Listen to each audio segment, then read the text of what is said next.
Na wabuni maudhui na wadau wengine katika sekta ya uchumi dijitali huenda wakanufaika kutokana na pendekezo la kupunguzwa kwa ushuru wa mali ya kidijitali kutoka 3% hadi 1.5% ikiwa mswada wa fedha uliopendekezwa mwaka wa 2025 utapitishwa jinsi ulivyo. Kupunguzwa kwa kiwango hicho kunaashiria mabadiliko katika sera ya fedha yanayolenga kuwavutia wawekezaji katika sekta hiyo inayozidi kukua. Ushuru wa mali ya kidijitali uliobuniwa na sheria ya fedha ya mwaka 2023 unalenga mapato yanayotokana na ubadilishaji wa mali mtandaoni, ikiwa ni pamoja na sarafu za mtandaoni na mbinu nyingine za kifedha mtandaoni.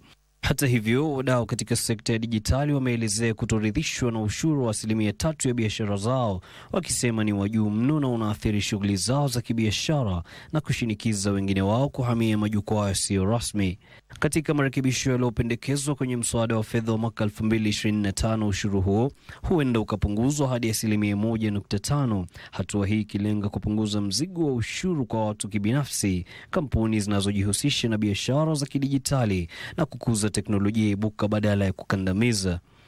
Wachambuzi wanahoji kwamba hatua hiyo ya kupunguza ushuru itasaidia kuhalalisha mapato ya Wakenya wanaojitafutia riziki kupitia mtandao wa kidijitali na kuwashirikisha katika uchumi rasmi.